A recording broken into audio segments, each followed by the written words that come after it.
Bonjour pour cette matinée. Bezrat Hashem, on a eu un problème technique pour ceux qui étaient en direct, donc je suis venu au bureau le refaire en espérant que le micro marche. Bezrat Hashem en ce mercredi 16 du mois de juillet et Kaf du mois de Tammuz pour un jour Sameach, Bezrat Hashem, qui nous est offert par Sarah Bat Kochavat Witu, Hashem Evarech Ota Bechol Asherla, pour l'anniversaire de son merveilleux mari, qui fête son anniversaire aujourd'hui, on a le même âge. Donc, Besha Tova, Avraham Ben Chaim Yaakov, Yeshuot Venechamot, Mazel Tov, Bezrat Hashem. La dédicace de ce shiur, vous souhaitez beaucoup de bonheur, la santé, la joie pour eux, donc, et leurs enfants, leur descendance, avec Bezrat Hashem, beaucoup de joie, de bonheur, les voir sous la choupa avec un bon zivugagoun, et que l'on reste toujours unis avec une vie remplie de brachot, de simcha, d'amour et de sagesse. Bezrat Hashem, de la part de son épouse Sarah Bat Kochava, qu'il aime de tout son cœur. Ça, c'est la plus belle lumière qu'on puisse mettre sur un gâteau d'anniversaire. Et elle dit aussi, ainsi que la refouach lema pour sa chère maman, Kochava Bat Miriam, Anna El Narefanala, et ainsi que la venue du Melech HaMashiach Tzidkenu, Bimera B'Yemenu, Amen, Ve Amen. Toda Rabba. Yomouledet Sameach, Tzadik Yakar. Donc Avraham Ben Yaakov Chaim Twitu. Moi aussi je suis Twitu, cela me rend tout oui, comme disait l'autre. On commence tout de suite notre shiur avec l'aide d'Hachem, en espérant qu'il n'y aura pas de problème de son, pas de problème technique. Comme ça, quand il y a des cours très très importants, le Yetzer Hara fait tout ce qu'il peut pour empêcher la diffusion de la Torah. Mais nous, on ne se décourage pas, même si c'est pas facile pour moi de recommencer à chaque fois. Tov, Bezrat Hashem Barach, une pensée pour nos otages, qu'on n'oublie pas. Tous nos chayalim, Hashem Evarech Otam Ishmor Alehem, Bezrat Hashem. Que Dieu donne une grande santé, une grande refouach lema à tous les malades d'Israël, et surtout une grande réussite, une belle histoire d'amour qui continue pour de nombreuses années, jusqu'à 120 ans, pour Sarah Bat Kochava, tout pour un sujet qui est loin d'être un sujet anodin, qui nous concerne tous, et ce, tous les jours.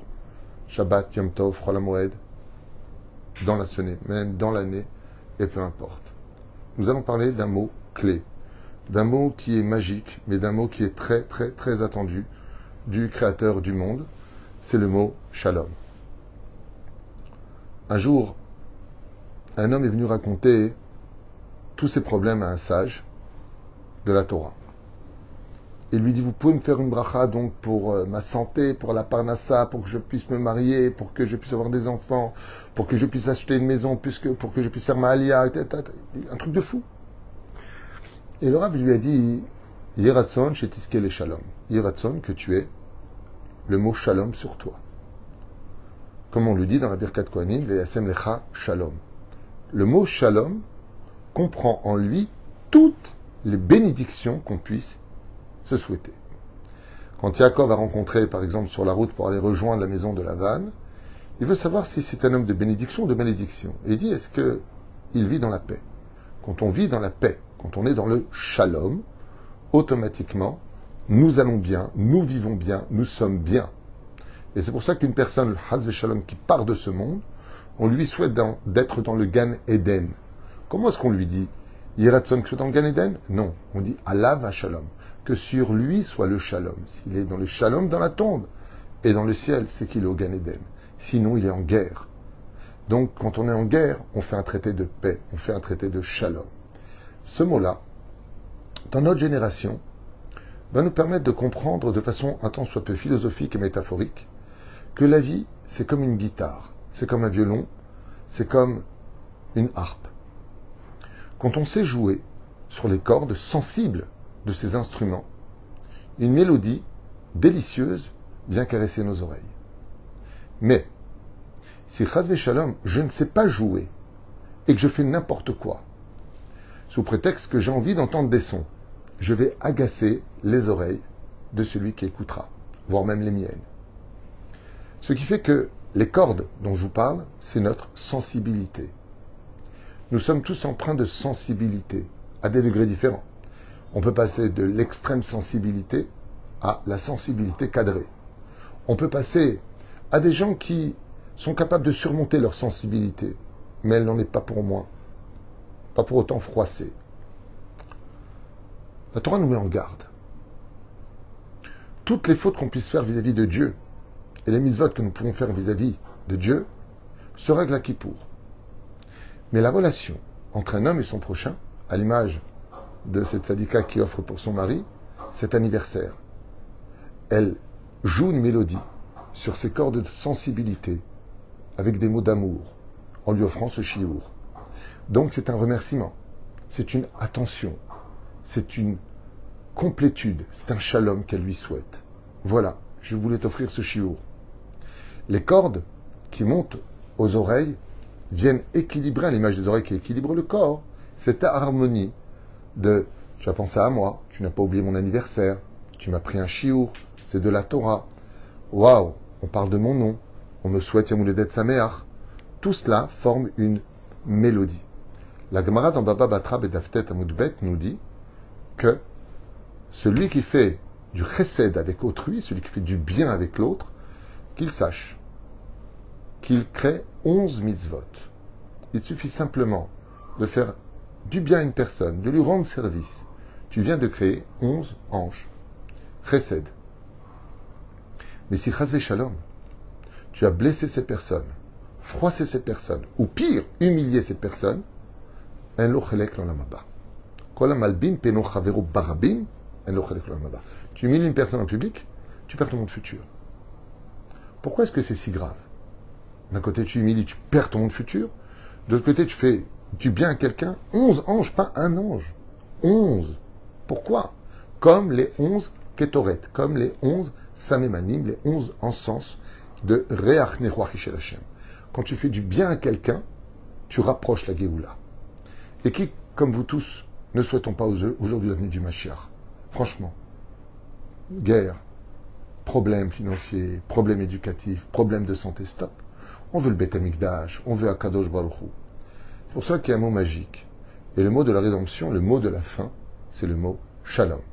Ce mot-là, si je fais sa gématria, c'est 376. HaMashiach Yavo. Le Mashiach viendra. Quand?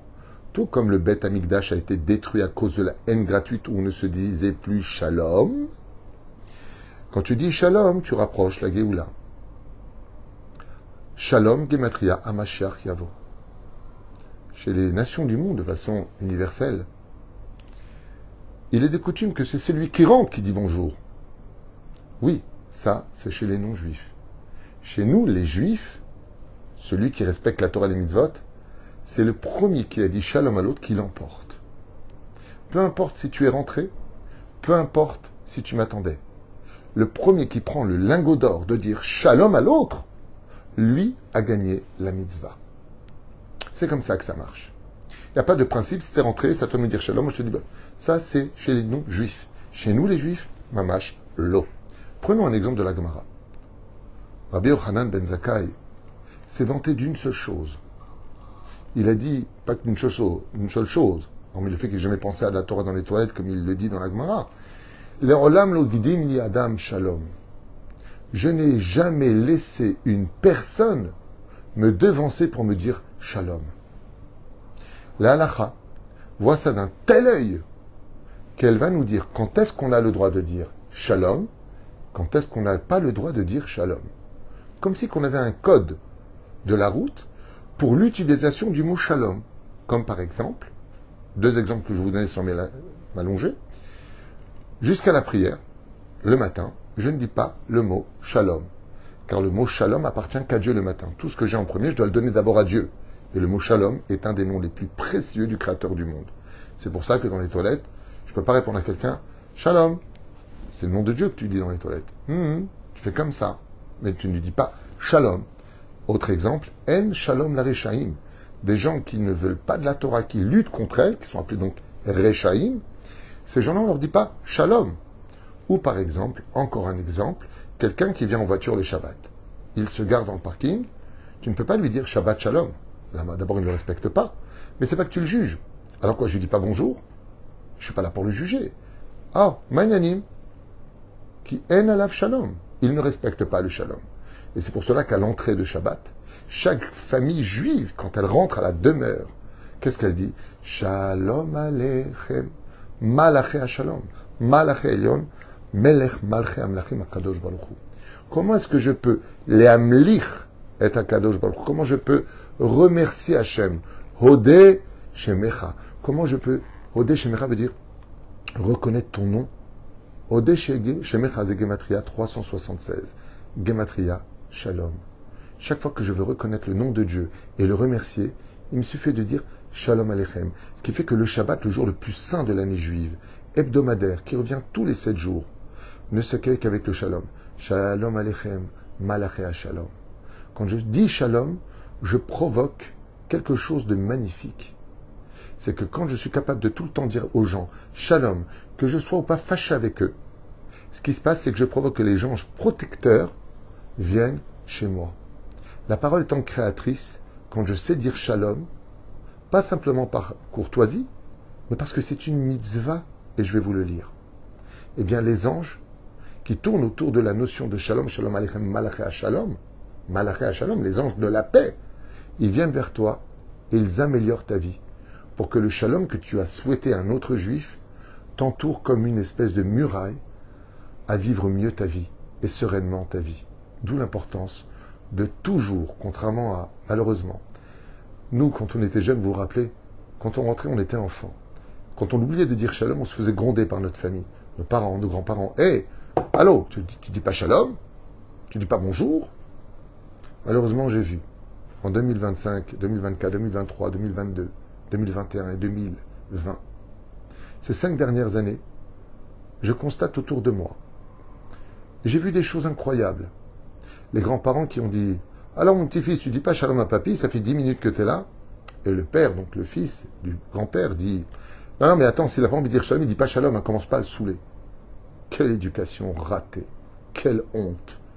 Anti-Torah, anti-intelligence, anti-psychologie. Tu fais des enfants une catastrophe. Éduque-les. Apprends-leur que quand on rentre, on dit Shalom. Il n'y a même pas besoin de Torah pour cela. C'est juste du savoir-vivre, de l'éducation. Vous l'avez bien compris. Cela que Bezrat Hashem, il y a des moments dans la vie où on n'a pas envie de dire Shalom. Shalom Gematria Esav.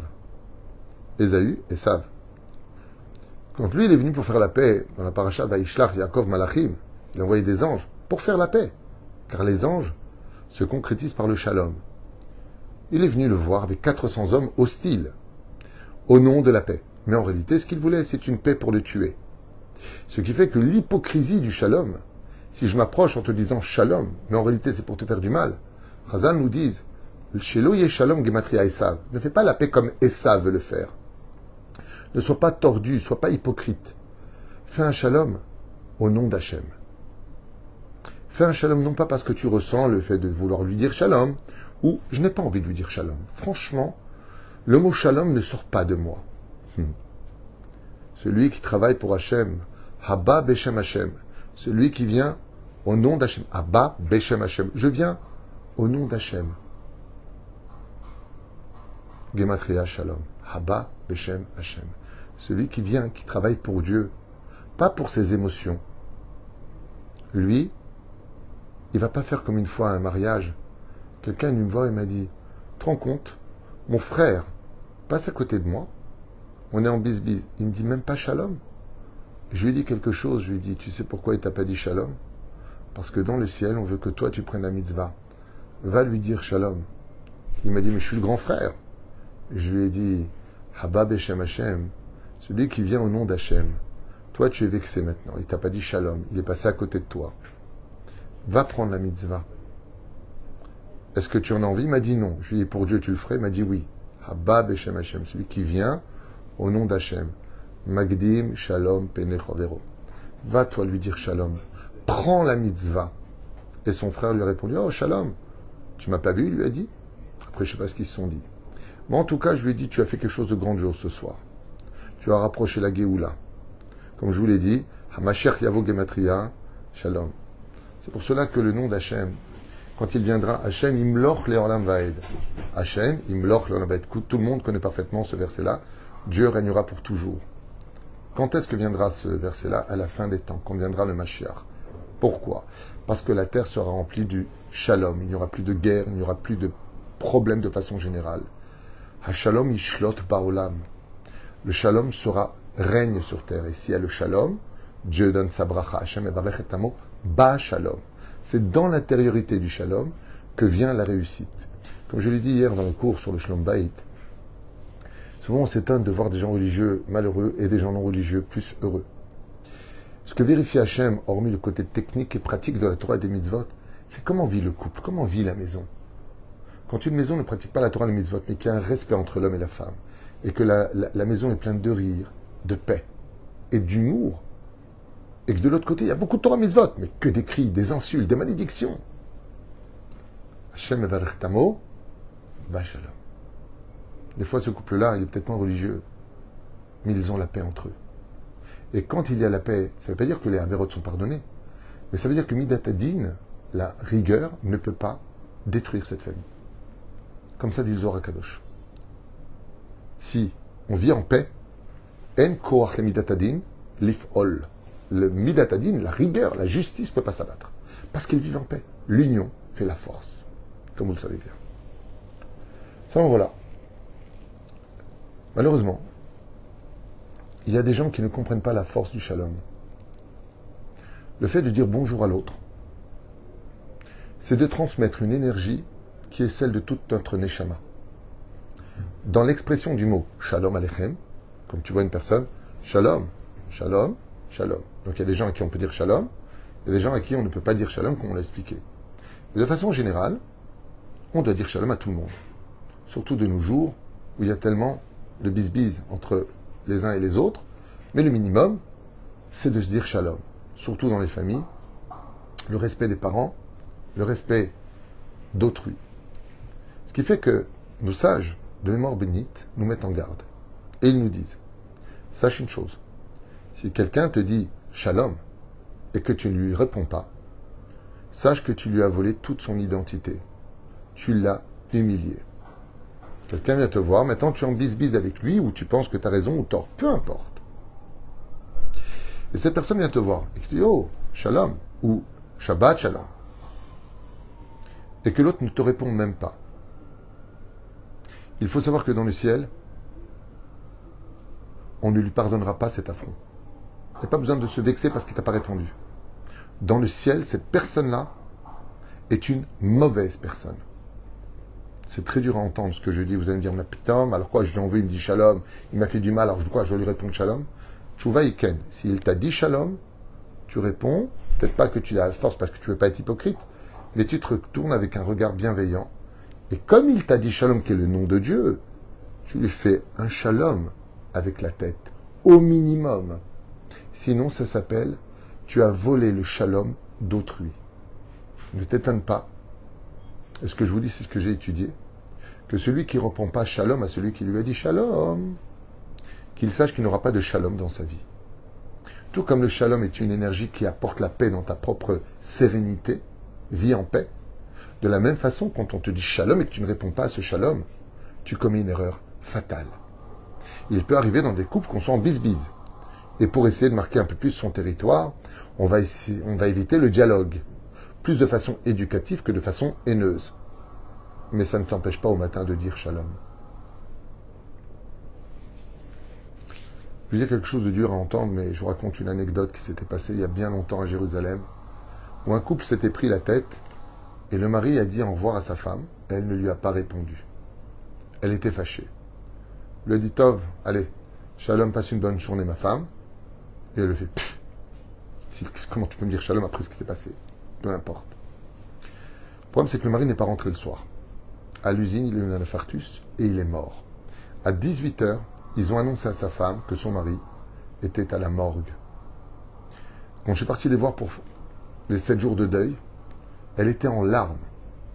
Et elle m'a dit, vous vous rendez compte, Rav Tuitou, le dernier mot de mon mari, c'était shalom, ma femme, et je ne lui ai pas répondu. Et elle s'est effondrée en larmes. Alors sachez une chose, c'est exactement ce que l'on provoque quand on ne répond pas shalom à une personne. On te dit bonjour, on te dit bonjour. T'as un shalom. Ok, shalom. Pas comme Esav. Gematria, Amashach Yavo. Tu viens de provoquer l'amour gratuit parce qu'il ne méritait pas d'avoir ton shalom. Ah bah Beshem Hashem, je te dis pas shalom parce que j'ai envie de te le dire. Je te dis parce que Dieu veut qu'on le dise. C'est une mitzvah de répondre shalom à autrui. Hodeh Shemecha. Je dévoile ton nom. Hashem imloch leolam vaed. Gematria, shalom. Hashem imloch leolam vaed.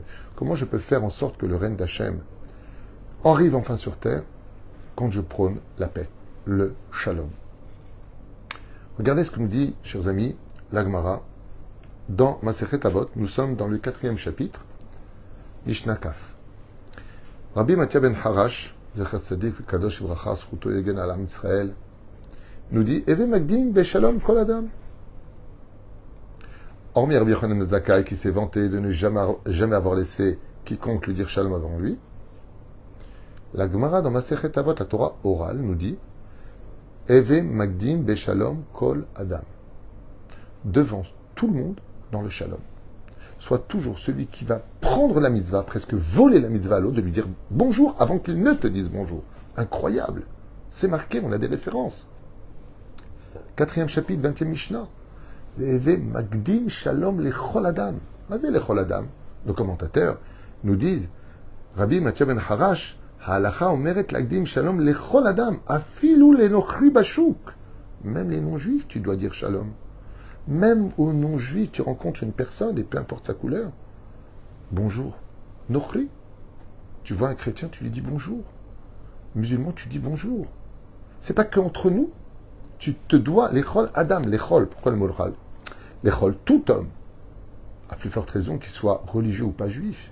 Shalom kodem kol. D'abord, shalom. Parce que le shalom, c'est une porte qui te mène à un dialogue. Le dialogue mène à la solution. La solution mène à la paix. Sauf si la personne est faite de déni. Mais au moins, tu as créé une porte. Et cette porte s'appelle la porte du shalom. À partir du moment où je rentre dans les lumières de Shabbat, shalom aleichem, je vais créer cette porte où je vais l'ouvrir pour parler de Torah pendant mon repas, pendant mes prières, pendant mon cours d'étude du Shabbat. De la même façon, le shalom, c'est la porte. La porte de la solution de pouvoir peut-être arranger ou pas les choses. Rien dit comme ça, Afilu nochri beshuk. L'orak lomar lo shalom et la lagdim lo shalom. Il n'y a pas simplement de dire bonjour à une personne quiconque, mais carrément de le devancer dans le shalom. Liotri shon shomer lo shalom. D'être le premier à lui dire shalom. Veze pashut ki shalom zesh moshel akadosh baruchu. Et comme Dieu veut régner sur toute la terre, quand tu dis shalom à l'autre, tu reposes le nom de Dieu sur lui. Donc, quand tu viens et que tu as cette très agréable sensation d'aller par exemple dans une boutique, vous avez remarqué ça? Tu vas dans une boutique, tu attends. Tu as la personne qui est de l'autre côté, qui travaille certainement au téléphone, qui boit son thé, son café, peu importe. Ça commence à te chauffer au bout d'un moment parce que, allô, je suis là. Et quand la personne ne va pas jouer n'importe comment sur les cordes de ta sensibilité et qu'elle te dit shalom, juste un instant, alors tu attends patiemment. Mais quand elle te dit même pas shalom, alors que tu es client, alors que tu viens pour la voir ou le voir derrière son guichet, automatiquement tu es froissé. Tu ne me vois pas au point de me dire bonjour. Vous savez combien ça se paye? Je vous l'ai dit tout à l'heure. Prenez-le très au sérieux. Quand on ne dit pas shalom à une personne, on a joué de façon incorrecte sur les cordes de sa sensibilité. La vie est un boomerang. Ne t'étonne pas, après cela, que des événements viennent froisser les cordes de ta sensibilité. Mesure pour mesure ne s'annule pas, dit le Talmud. Mida keneged mida lo batla. Tu as le droit d'être mécontent de quelqu'un. Tu as le droit d'être en désaccord avec quelqu'un. Tu as le droit même d'être fâché contre l'autre. Mais il y a une limite qui intervient, c'est oui, jusqu'au mot, tu peux quand même lui dire bonjour. Ce n'est pas une question d'éducation, c'est une question d'obligation. Vous voyez ce que nous dit le texte? Même avec une personne d'une autre religion, donc on n'est pas d'accord sur l'essence même spirituelle du service divin ou la façon dont on va, qui que quoi, lequel, peu importe. La philonochrie, tu lui dis shalom. Leolam yagdim veve, comme c'est marqué ici, magdim be shalom kol adam. Tu dis bonjour à tout le monde. À plus forte raison, ton mari, ta femme, tes enfants, ton beau-frère, ta belle-sœur, qui, peu importe. Mais Péroucha d'abord. Rav Kook, il explique dans son livre Olat Raya, il dit Sheyesh shte motivatiot la sot shalom. Il y a deux choses qui peuvent motiver une personne à dire bonjour. Chez le Miloui, Intersim, Bezrat Hashem, qui dit comme ça Intersim, Kedayot. Donc, deux choses qui soient, pardon, j'ai du mal à lire de loin, c'est tout petit. Rav Kook qui dit comme ça Shalom Kazen, Nimtza, Gam Etzel, Kochi Elukim, Ve'en lo Sikouy le'arzik ma'amad arbezman.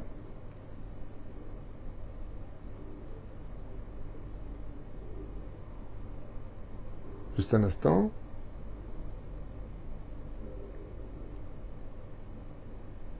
Bon, il revient un petit peu dans ce que j'expliquais. Il y a le shalom de Esav, et puis il y a le shalom qui construit. Très bien. Juste un instant, je voudrais arriver au texte.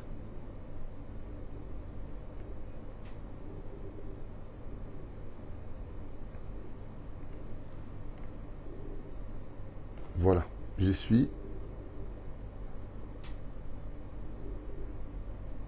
Là, j'y suis. Non, c'est pas le même texte. Eve Magdim Shalom, Aya Tamid Rishon Lagdim Bifkat Shalom, Bechule Bechule. Dans le Tamid de Bali, Basechot Bachot Yuzain Amud Aleph. Là-bas, il y a marqué Eve Magdim Be Shalom, Kol Adam, Aya Tamid Rishon Lagdim Be Shalom. Ok, ça, on l'a déjà dit tout à l'heure. Non, c'est pas ce texte-là. Bon, j'arrive pas à le retrouver, je suis désolé. Je l'avais noté, mais il s'est confondu avec tous les messages que j'ai eus.